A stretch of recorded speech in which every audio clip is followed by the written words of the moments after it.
어느덧 요나서의 마지막 시간이 되었습니다. 성경 안에서 쉽게 만나기 힘든 굉장히 독특한 성격을 가진 이 요나. 그런데 우리는 지난 3주간의 시간들을 요나와 함께 보내면서 그가 갖고 있던 문제들이 비단 요나만의 문제가 아님을 우리는 또 보게 되었습니다.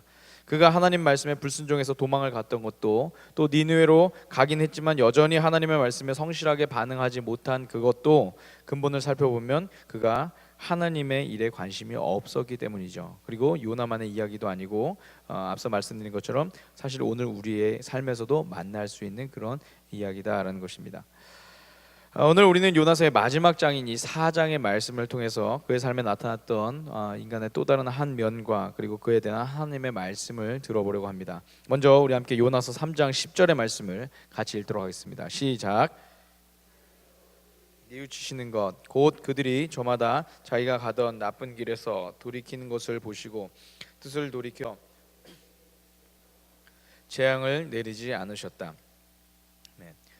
지난주에 우리가 본 것처럼 요나가 니느웨로 갔습니다. 그리고 가서 하나님의 말씀을 전하자 그동안 악행을 일삼던 니느웨 성의 사람들이 회개하기 시작합니다. 백성들로부터 왕에 이르기까지 그렇게 이제 회개를 하죠.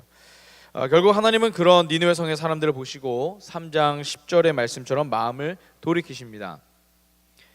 굉장히 완벽한 결말이 아닐 수 없습니다. 그렇죠? 한 선지자가 하나님의 말씀을 거역해서 도망갔다가 다시 회개해서 물고기 뱃속에서 회개해서 다시 니느웨로 가서 복음을 전했는데 사람들이 그 말씀을 듣고서는 마음을 돌이켰어요. 그리고 하나님 앞으로 돌아왔어요. 완벽한 결말이죠. 그런데 요나서가 여기서 끝나지 않습니다.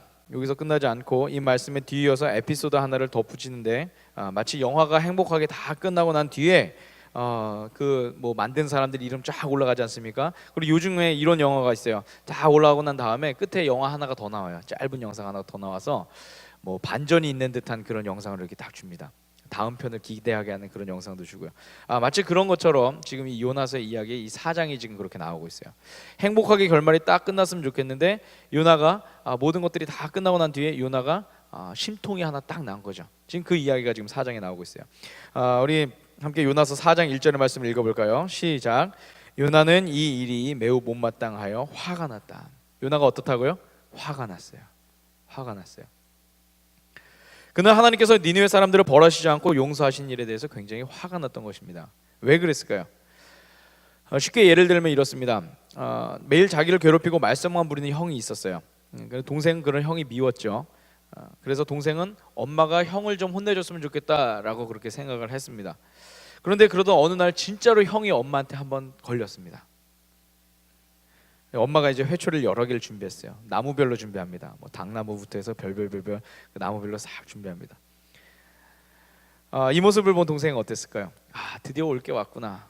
그리고서 속으로 쾌재를 딱 부릅니다. 그런데 딱 어머니가 회초리를 들고 이제 형을 때리려고 하는 순간 형이 어머니에게 싹싹 빌면서 울면서 이야기를 합니다. 잘못했습니다. 다시는 안 그럴게요. 이렇게 이야기를 해요. 자, 그러니까 엄마가 회초리를 들었다가도 그새 마음이 풀리셨어요. 그래서 용서를 해줍니다. 하지만 그 모습을 옆에서 지켜보니 동생은 그게 여간 못마땅한 게 아니에요. 엄마가 회초리를 들고 형을 흠씬 때려주길 기대하고 있었는데 마치 아무 일도 없었던 것처럼 그렇게 일이 끝난 거죠. 오늘 요나의 상황도 아마 이와 비슷했을 것입니다. 그는 자신을 향한 하나님의 선하신 성품, 자신을 물고기 뱃속에서 구해주셨던 그런 하나님의 선하신 성품에 대해서는 언제든지 환영하고 좋아하겠지만 다른 사람, 특히 자신이 싫어하는 사람을 향한 하나님의 성품에 대해서는 굉장히 못마땅하고 그리고 심지어 화를 냈다라고 그렇게 성경 기록하고 있습니다. 이 두 가지에 어울리지 않는 그 마음이 이 요나 안에 있었던 것이죠. 그래서 그는 화를 주체하지 못합니다. 3절의 표현을 보니까 억울해서 죽고 싶을 만큼 그가 화가 났음을 우리가 알 수가 있습니다. 왜 그렇게 화를 내냐? 하나님께서 이렇게 말씀을 하시는데 그것에 대해서 이렇다 할 대답도 하지 못하면서 그렇게 마음 상해서 억울해하면서 화를 내는 이 요나의 이 모습, 성경에서 보여주는 요나의 이런 모습은 마치 스스로 그렇게 하면 안 된다는 것을 알면서도 화가 난 어린아이의 모습과도 같아 보입니다. 결국 이 요나가 택한 방법은 니느웨 성 밖으로 나갑니다. 그리고 그 성을 지켜보는 것이었어요. 혹시나 저들이 다시 잘못을 저질러서 하나님께 벌을 받지는 않을까 기대하면서 말이죠. 혹시나 이 40일 안에 이들이 다시 또 죄를 저질러서 하나님의 마음이 돌이키진 않을까 말이죠. 그 마음 가운데 이런 간절함이 있을 거예요. 하나님이 틀리고 자신이 맞기를 바라는 그런 요나의 마음. 아마 이 요나의 마음 가운데 이런 것들이 있었을지 모르겠습니다. 그런데 그런 요나를 보시면서 하나님께서는 호되게 혼을 내시는 것이 아니라 박넝쿨 하나를 준비를 하십니다. 그리고 그것이 순식간에 자라서 요나의 머리에 그늘을 만들죠. 여러분 생각해 보세요. 올해 우리도 꽤 더웠잖아요, 그렇죠? 올해 우리도 거의 뭐 40도에 육박하는 그런 날씨를 살았는데 중동의 그 뜨거운 태양빛, 중동에서 태양빛이 내리쬐면 한 50도까지도 올라간다고 합니다, 대낮에. 근데 그 뜨거운 태양빛으로부터 몸을 가릴 그늘이 있었으니까 여러분 요나가 얼마나 행복했을까요? 이 그늘만 들어가도 중동은 굉장히 시원하다 그러거든요. 실제로 6절에서도 요나가 이 박넝쿨 때문에 기분이 굉장히 좋았다고 그렇게 말씀을 전하고 있습니다. 그런데 하나님께서 다음 날 해가 뜰 무렵에 벌레 한 마리를 시켜서 그 박넝쿨을 싹 갉아먹으세요. 그리고 해가 뜨자마자 뜨거운 바람을 보내시고 햇볕도 뜨겁게 더 내리쬐게 하시니까 요나가 기력을 잃습니다. 그리고 차라리 죽게 해달라고 그렇게 간청을 하죠. 불과 하루 만에 이 요나에게 큰 심경의 변화가 생긴 것입니다. 행복의 그치를 달리던 이 요나가 이제는 절망의 끝자락 가운데까지 내려갔던 것이죠. 사랑하는 여러분, 그렇다면 이 요나가 느꼈던 이 삶의 문제는 과연 무엇이었을까요? 불과 얼마 전까지는 이 니느웨가 멸망당하지 않은 것이 그의 인생에 있어서 굉장히 큰 문제였습니다. 그래서 3절 마지막 부분을 보면 요나가 이렇게 원망합니다. 이렇게 사느니 차라리 죽는 것이 낫겠습니다. 이렇게 이야기합니다. 무시무시한 말이죠. 사실은 해서는 안 될 말이에요, 그죠? 이렇게 사느니 차라리 죽는 것이 낫겠습니다. 그런데 이제는 박넝쿨이 사라져서 그늘이 없어진 것이 그의 삶 전체를 걸 만큼 큰 문제로 부각됩니다. 그래서 8절 마지막 부분에 그가 이렇게 불평합니다. 이렇게 사느니 차라리 죽는 것이 더 낫겠습니다. 똑같죠. 두의 말이 똑같습니다.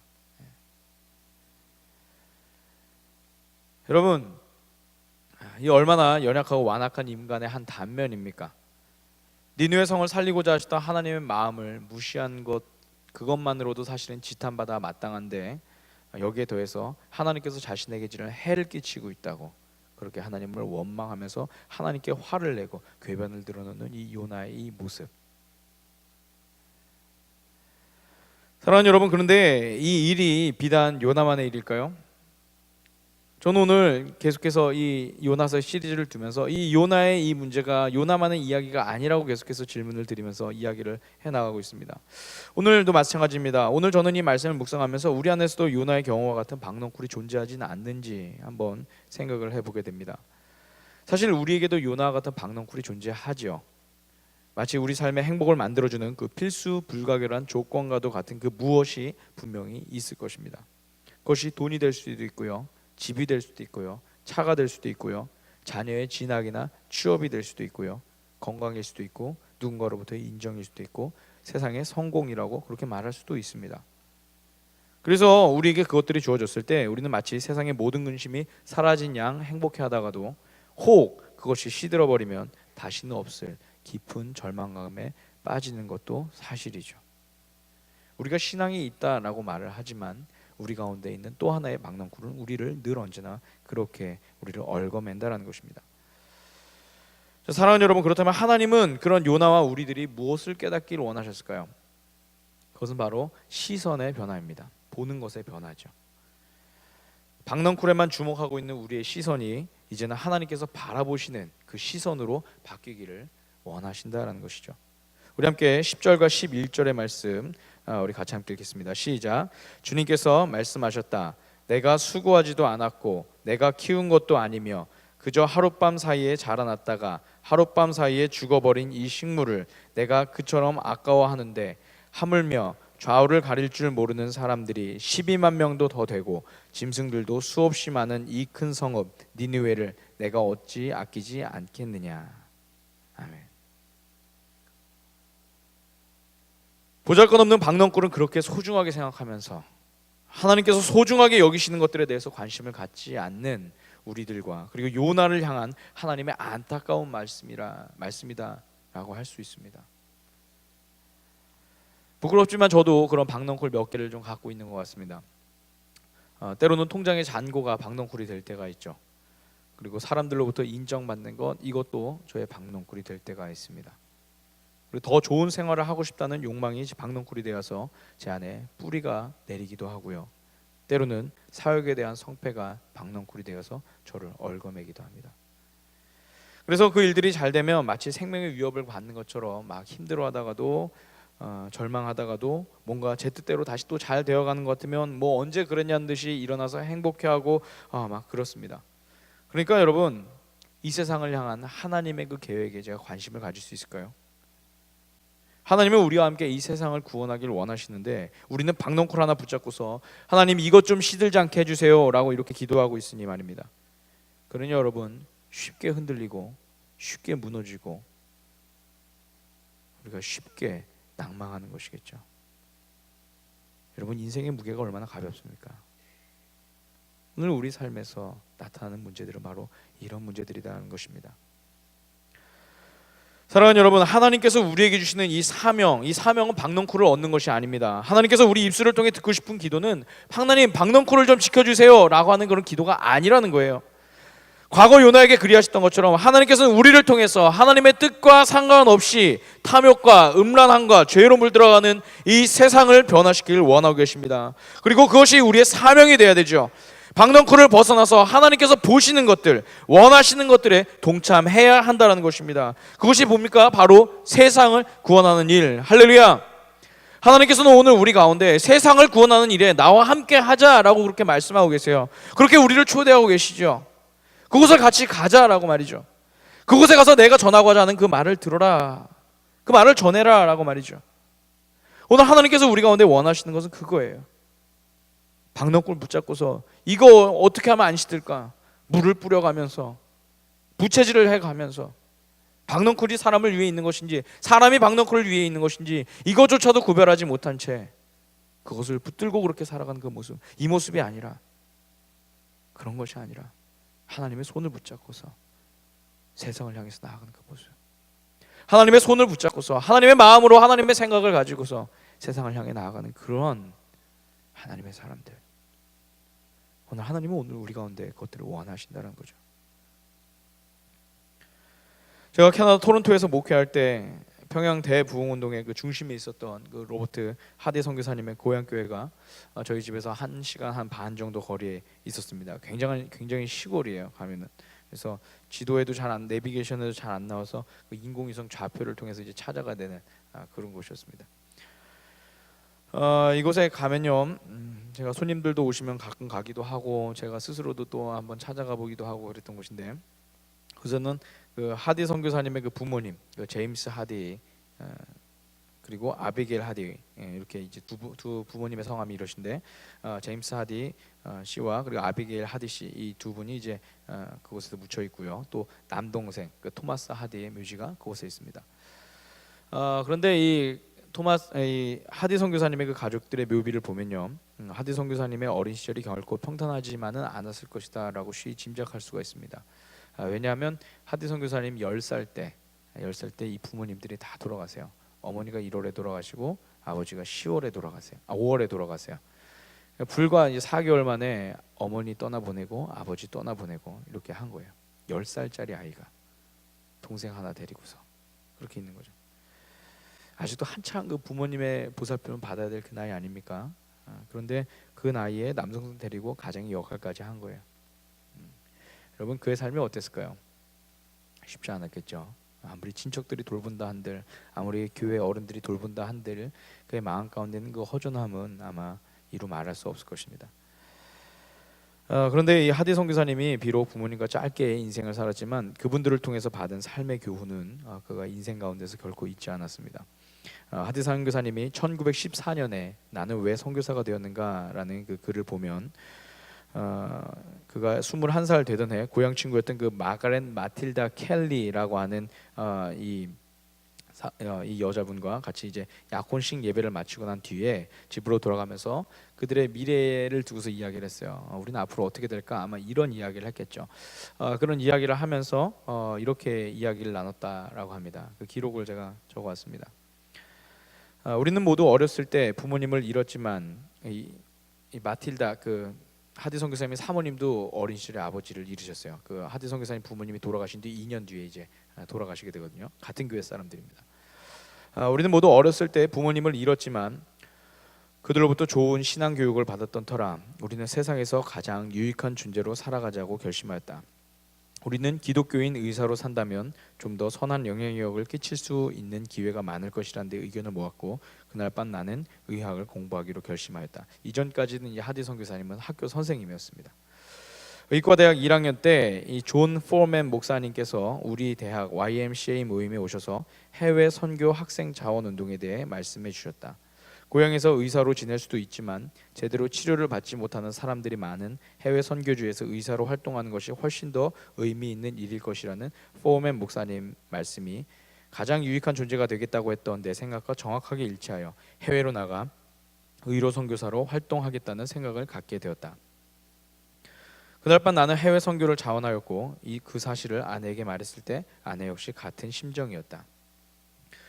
의학 공부를 마칠 때쯤 해외 선교 잡지를 통해 은둔국 한국이 방금 선교사들을 받아들이기 시작했다는 소식을 접했고 그래서 다른 어느 곳보다 그곳에 의료 사역이 필요할 것이라는 생각이 들어서 아내와 나는 방금 문을 연 한국을 선교지로 택하였다.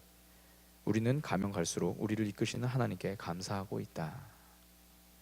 이게 1914년에 그가 이제 자신의 그 선교사의 그 여정을 다 돌아보고 난 뒤에 왜 나는 선교사가 되었을까라는 그 글을 쓰면서 남겼던 그런 글입니다. 사랑하는 여러분, 이 하디 선교사님 박넝쿨을 잡았습니까? 그가 박넝쿨을 잡았습니까? 아니죠. 그는 그에게 주신 하나님께서 그에게 주신 자신에게 주신 니느웨를 붙잡았습니다. 여러분 멋지지 않습니까? 남의 일이라고만 이야기할까요? 선교사님이니까 당연히 그럴 수 있겠죠. 우리가 이렇게 이야기할까요? 정말 우리가 그런 삶을 살기에는 어려움이 있습니까? 저는 오늘 이 시간 우리의 삶을 좀 돌아보았으면 좋겠습니다. 지금 우리의 삶을 기쁘게 하는 박넝쿨은 과연 무엇입니까? 우리가 지키려고 하는 그건 말입니다. 아니면 우리가 갖고 싶어하는 박넝쿨은 과연 무엇입니까? 그게 정말 우리를 행복하게 해주고 있습니까? 아니면 우리가 그것에 매달리고 있습니까? 오늘 이런 갈등 속에 살고 있는 우리들에게 하나님께서는 요나서의 말씀을 통해서 좀 더 큰 그림을 보여주십니다. 내 머리 하나 가리는 이런 박넝쿨이 아니라 세상을 뒤엎을 만한 그런 큰 나무가 되라고 말이죠. 큰 나무가 되라고. 하나님께서 니느웨를 덮으셨듯이 주님께서 십자가로 온 세상을 덮으셨듯이 우리가 하나님의 큰 꿈을 갖고 우리의 직장을 덮고 우리의 가정을 덮고 이 세상의 아픔을 덮고 우리의 이웃을 덮는 그런 사람이 되라고 말입니다. 할렐루야. 우리 그리스도인들에게 하나님께서는 그런 비전을 주고 계세요. 하나님께서는 오늘 우리에게 그런 비전을 주세요. 요나서의 마지막을 함께 나누면서 여러분들과 함께 제가 비전에 대한 이야기를 하고 싶었습니다. 저는 비전을 젊은이들만의 것이라고 생각하지 않습니다.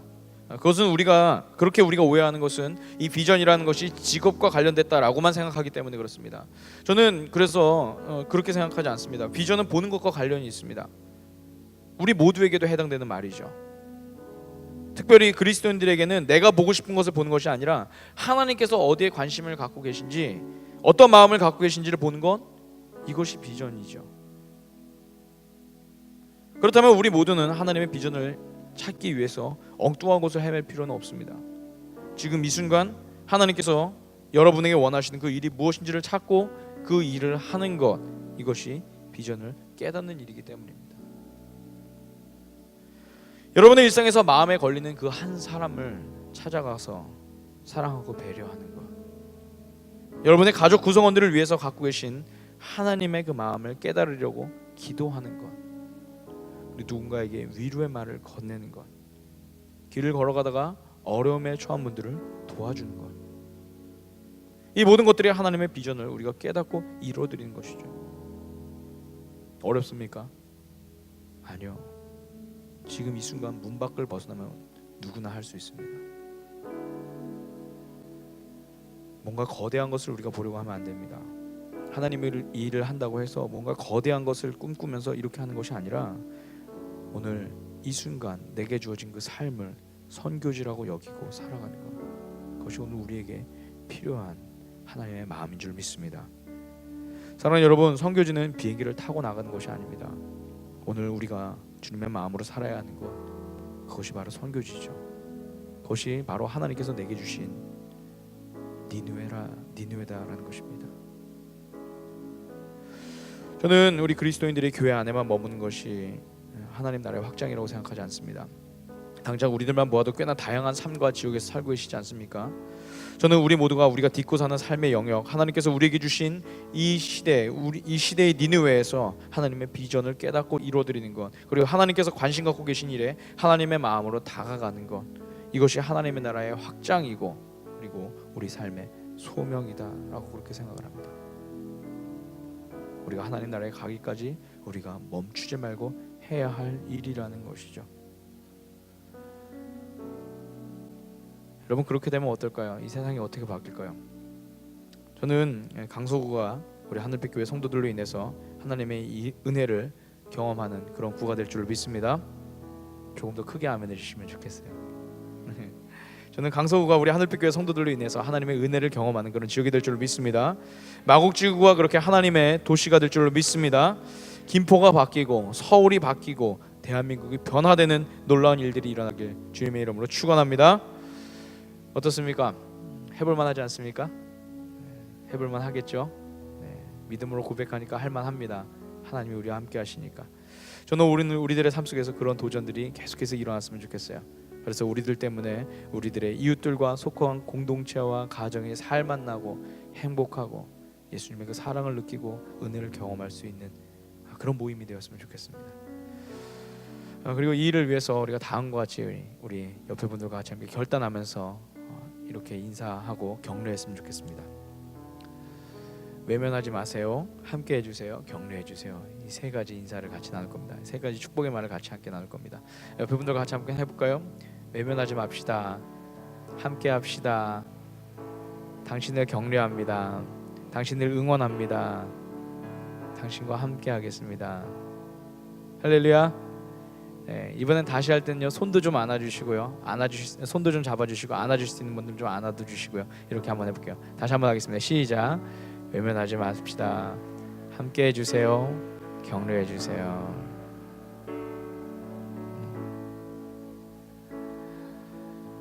이 마음 갖고 우리에게 주어진 니느웨를 향해 나아가는 저와 여러분 되시길 소망합니다.